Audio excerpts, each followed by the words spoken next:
Ասա ամուսնուն արտարացնելու 4 տարբերակ։ Գործերը շատ ադե չի հասնում։ Գիշերը լավ չի եղել, քնած եմ։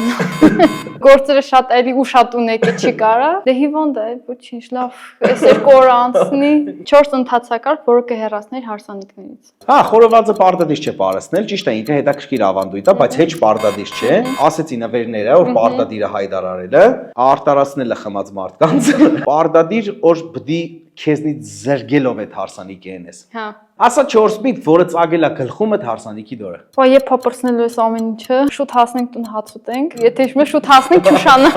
Շուտ հասնենք այրոպորտ։ Որ տեսակի հարսանիքներ երբեք չես վարի։ Սպարտիվկով հարսանիքները սենց եմ, սպարտիվկով։ Հա, դա գետ մարդկանց հարսանիքները ու այն ծրիները։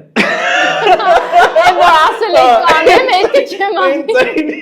Քաղցրանը կնկալ գայնեփեստրի կողմից։ Դիմելով նրան կստանաք 20,000 դրամ զեղչ։ Կարող եք դիմել հարսանիքների, ծնունդների, կնունքների համար։ Սա հարց ու պատասխանն է։ Այս խաղը խաղալու եմ այն մարդկանց հետ, ում հարսանիքների ես եմ վարել կամ վարելու եմ։